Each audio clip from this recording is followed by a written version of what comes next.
अस्सलाम वालेकुम नाज़रीन। ड्रामा सीरियल डायन की आने वाली एपिसोड बहुत धमाकेदार होने वाली है, क्योंकि अब आने वाली एपिसोड में न सिर्फ मिशा जव्वार शाह से शादी करने के लिए हाँ करने वाली है, बल्कि मिशा अब इसी के साथ एक बहुत बड़ी शर्त भी रखने वाली है और जव्वार शाह से कहेगी कि अगर वो शर्त मानने के लिए तैयार हैं तो मिशा भी शादी के लिए तैयार हो सकती है। और अब मिशा यही शर्त रखेगी कि जव्वार शाह शबाब को तलाक दे दे। तो क्या जव्वार शाह मिशा की मोहब्बत में इतना पागल हो जाएगा कि वो शबाब को तलाक तक दे देगा? और तलाक के बाद शबाब का क्या हशर होने वाला है, ये जानने से पहले अगर आपने हमारा चैनल अभी तक सब्सक्राइब नहीं किया है तो बहुत शुक्रिया के साथ पहले चैनल को सब्सक्राइब कर लीजिए। जैसा कि इस ड्रामे में सारी की सारी चालें इस वक्त मिशा की चली जा रही हैं और मिशा अपनी चालें चलकर जव्वार को अकेला कर देना चाहती है। उसका यही प्लान है कि जव्वार शाह के साथ कोई खड़ा ना हो और एक एक करके वो सबसे अपना बदला ले ले। अब जव्वार शाह सबसे ज्यादा नाराज शबाब से इसलिए है क्योंकि उसने खैरात के पैसे मिशा को देने के लिए कहा, जिसके बाद मिशा ने तो रो रो कर जव्वार शाह के सामने अपनी हैसियत बढ़ा ली है।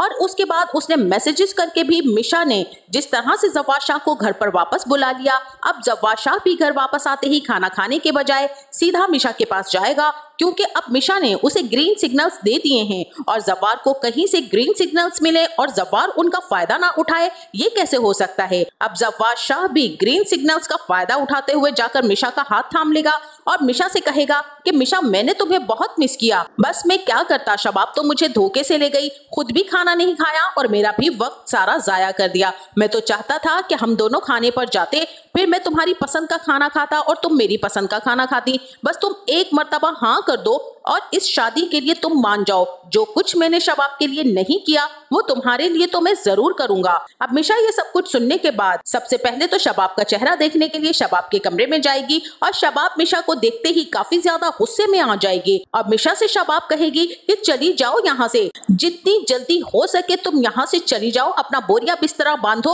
और निकल जाओ यहाँ से। और तब मिशा कहेगी कि क्यों, अगर मैं यहाँ से ना जाऊं तो आप क्या कर लेंगी? आप जव्वार शाह से कहेंगी कि मुझे धक्के मारकर घर से निकाल दें, लेकिन अब आप ये नहीं कह सकती। अब ये लफ्ज मैं इस्तेमाल कर सकती हूँ कि मैं जव्वार शाह को कहकर आपको धक्के मारकर यहाँ से निकलवा सकती हूँ।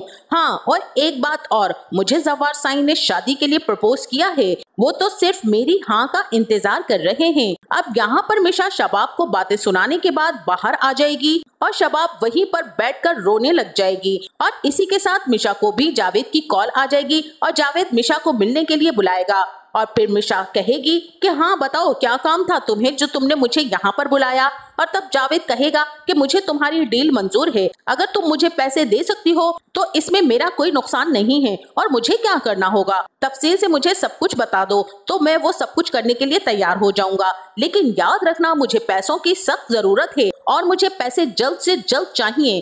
और फिर मिशा कहेगी कि तुम फिक्र ही मत करो, जब तक तुम मेरे लिए काम करते रहोगे तुम्हें पैसा मिलता रहेगा। और फिर यहाँ पर जावेद कहेगा कि कहाँ तक तुम्हारा भरोसा किया जा सकता है, तुम्हारे पास अब कोई और चारा है ही नहीं जावेद, तुम्हें मुझ पर एतबार करना ही होगा और पैसे तुम्हें मिलते रहेंगे। और फिर यहाँ पर तो जावेद अभी तक खटक रहा है कि ये मिशा इसको किस काम के लिए इस्तेमाल करना चाह रही है और ऐसा कौन सा काम है जो मिशा चाहती है कि जावेद ही करे और वो खुद नहीं कर सकती। अब यहाँ पर मिशा तो जावेद को फंसाने की प्लानिंग कर रही है, क्योंकि अब उसे जावेद का पत्ता गिराना ही गिराना है, इसलिए वो जावेद को अब अपने चुंगल में फंसाकर जव्वार शाह का पैसा इस्तेमाल करके जावेद पर इल्जाम लगाना चाहती है। और अब बहुत जल्द जावेद मिशा की चुंगल में भी फंसने वाला है। और फिर मिशा जैसे ही घर वापस आएगी तो जव्वार फिर से मिशा के सामने आ जाएगा और मिशा से कहेगा कि तुमने क्या फैसला किया है, जिसके बाद मिशा कहेगी कि आप पहले सोच लीजिए, आप अच्छे तरीके से जानते हैं कि आपकी एक अदद बीवी भी है शबाब मैम, और वो इस बात को बहुत ही ज्यादा बुरी तरीके से लेंगी और ज्यादा रिएक्ट करेंगी और हो सकता है कि वो आप पर बहुत ज्यादा गुस्सा भी करें। और फिर जव्वार कहेगा कि मेरे और शबाब के बीच में अब कुछ भी नहीं रहा, अब सिर्फ और सिर्फ ये एक खोखला सा रिश्ता है, इससे ज्यादा मेरा और शबाब का कोई रिश्ता नहीं है, बस तुम्हारी एक हाँ की देर है और मेरी जिंदगी बदल जाएगी। और फिर मिशा यही कहेगी कि मैं आपको इस बारे में सोचकर बताऊंगी, शबाब मैम से आप जरूर बात कीजिएगा। और फिर शबाब जव्वार को मिशा से बातें करता देख लेगी और उसे अंदाजा हो जाएगा कि ये दोनों मिलकर कोई ना कोई खिचड़ी जरूर पका रहे हैं, जिसके बाद शबाब जव्वार के पास आएगी और जव्वाद शाह से कहेगी कि आजकल तुम्हारा मिशा के साथ कुछ ज्यादा ही उठना बैठना होता जा रहा है। कौन सी तुम उसे अपनी तारीफें कर करके सुना रहे हो, जिसकी वजह से अब वो तुम्हारे पास से उठने का सोचती भी नहीं है और वादे किए जा रहे हैं शादी के और हाँ मांगी जा रही है। शर्म आनी चाहिए जव्वाद तुम्हें। तुम ये भूल गए हो कि मैं तुम्हारी बीवी हूँ और तुम मुझे इस्तेमाल करके मिशा से शादी करना चाहते हो। और फिर जव्वाद शाह कहेगा कि दुनिया का दस्तूर ही यही है कि अपने अपनों को इस्तेमाल ही करते हैं, इसलिए तुम्हें अब इस बात का ज्यादा अपने दिल पर असर लेने की कोई जरूरत नहीं है। और फिर शबाब भी कहेगी कि क्या इज्जत रह जाएगी मेरी सबके सामने कि तुमने उस 2 टके की नौकरानी से शादी कर ली। और तब जव्वाद शाह कहेगा कि तुमने अपनी इज्जत खुद ही अपने हाथों से गंवाई है। तुमने गलत फैसले करके अपनी जिंदगी तो बर्बाद कर ही ली है, साथ साथ अब मुझे भी अपना घर बसाने नहीं देना चाहती हो। इसलिए बेहतर यही होगा कि तुम मेरे हर फैसले को मान कर चलो, वरना मुझे ज्यादा देर नहीं लगेगी कि तुम्हें इस घर से निकाल दूं। जिसके बाद जव्वाद शाह सीधा बाहर निकल जाएगा और शबाब गुस्से में आकर मिशा के पास पहुंच जाएगी। और फिर शबाब यहाँ पर आकर मिशा से कहेगी कि तुम्हें क्या लगता है कि जव्वाद शाह की जिंदगी में तुम वो पहली लड़की हो जिस पर वो मोहब्बत निछावर कर रहा है। और फिर मिशा कहेगी कि शादी के लिए तो उन्होंने मुझे कह ही दिया है, अब मेरी हाँ का बार बार मुझसे पूछकर इंतजार कर रहे हैं, कह रहे हैं कि जल्द से जल्द मैं उनको हाँ कर दूं क्योंकि वो मेरा इनकार तो सुनेंगे नहीं। और फिर शबाब कहेगी कि तुम्हें क्या लगता है तुम्हें किसी का घर तबाह करके दिली खुशी मिलेगी? ज्यादा देर तक तुम्हें ये खुशी रास नहीं आएगी। तुमने क्या समझ रखा है जिंदगियों को? खेल समझ रखा है जो कभी जव्वाद शाह के साथ हो गई तो कभी किसी और के साथ। तुम्हें तो इतना एहसास है ही नहीं कि जव्वाद का एक छोटा सा बच्चा और बीवी भी है और उसने पहले भी एक शादी की हुई है। और फिर मिशा कहेगी कि जब आप दूसरों की जिंदगियों के साथ खेल सकती हैं तो मैं क्यों नहीं खेल सकती? फिर कोई और आपकी जिंदगी से क्यों नहीं खेल सकता? और फिर शबाब कहेगी कि मैंने किसी की जिंदगी तबाह नहीं की, लेकिन तुम हमारी जिंदगी तबाह करने के लिए यहाँ पर पहुंच चुकी हो। और तुम्हें क्या लगता है कि वो तुमसे मोहब्बत करते हैं? इसके बावजूद भी कि उन्होंने निहाल से शादी की सिर्फ और सिर्फ मेरे कहने पर, उससे भी उन्हें मोहब्बत हो गई थी, लेकिन फिर उसे भी छोड़ दिया और अब तुमसे कह रहे हैं कि तुमसे उन्हें मोहब्बत है। मुझे नहीं लगता कि तुम जव्वाद शाह की जिंदगी में ज्यादा देर तक टिक पाओगी। तुम्हारे लिए भी 4 दिन की चांदनी ही है, इसके बाद तो अंधेरी रातें हैं। देखना 4 दिन के बाद जव्वाद शाह तुम्हें भी तलाक देकर फारिग कर देगा। अब यहाँ पर मिशा शबाब से कहेगी कि अभी तो वो सिर्फ और सिर्फ मेरी हाँ का इंतजार कर रहे हैं और मैं सोच रही हूँ कि मुझे हाँ कर देनी चाहिए। एक हाँ और यहाँ पर जिंदगियां तबाह हो जाएंगी। और रहा आपका घुमंड कि आपको जव्वाद शाह नहीं छोड़ेंगे तो मैं धक्के मारकर आपको इस घर से बाहर निकलवाऊंगी। जिस तरह से आपने मुझे सबके सामने बेइज्जत किया था, अब आपकी बेइज्जती का भी वक्त आ चुका है। मुझे तो यहाँ पर ऐसा ही लग रहा है कि अब मिशा शबाब की बातें सुनकर जव्वाद शाह को हाँ करने वाली है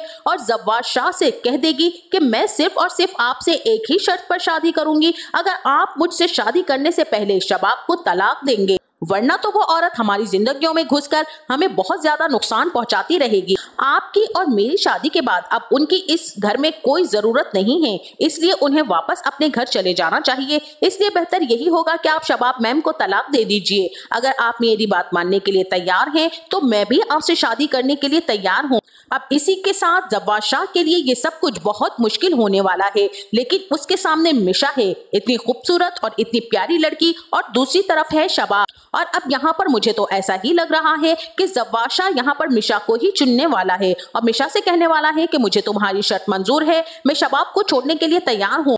और अब मिशा यहाँ पर सबसे पहले शबाब को तलाक दिलवाएगी, लेकिन शबाब यहाँ पर बहुत ही ज्यादा चूचरा करने वाली है। जिसके बाद जव्वाद शाह शबाब को उठाकर सर्वेंट क्वार्टर में फेंक देगा और कहेगा कि तुम्हारे डाइवोर्स के पेपर्स में तैयार करवाता हूँ, इसके बाद मैं तुम्हें यहाँ से फारिग कर दूंगा। और वैसे भी हुनैन मेरा और निहाल का बेटा था, तुम्हारा तो वो कुछ लगता ही नहीं है, इसलिए तुम यहाँ से चली जाओ तो ज्यादा बेहतर होगा। अब यहाँ पर मिशा भी जैसे ही शबाब को तलाक दिलवाएगी, अब एक तरफ जैसे ही जव्वाद शाह शबाब का काम तमाम करने के चक्कर में लगा होगा, तो दूसरी तरफ मिशा भी अपने 2 दुश्मनों को ठिकाने लगाने वाली है। अब मिशा निहाल बनके ना सिर्फ आमिर को डराने वाली है, बल्कि उसके साथ साथ वो फौजिया को भी ठिकाने लगाने वाली है। जिसके बाद आमिर का भी वही हशर करेगी और फौजिया का भी वही हशर करेगी जो उन दोनों ने मिलकर निहाल का किया था। और मुझे तो नहीं लगता कि अब इस सब के बाद फौजिया और आमिर बच पाएंगे। हो सकता है कि जकिया की तरह इन दोनों की मौत भी हो जाए, जिसके बाद जव्वाद शाह शबाब को भी तलाक देकर घर से निकाल देगा और हो सकता है कि मिशा जव्वाद शाह से शादी करके दोबारा से अपनी जिंदगी बसाए।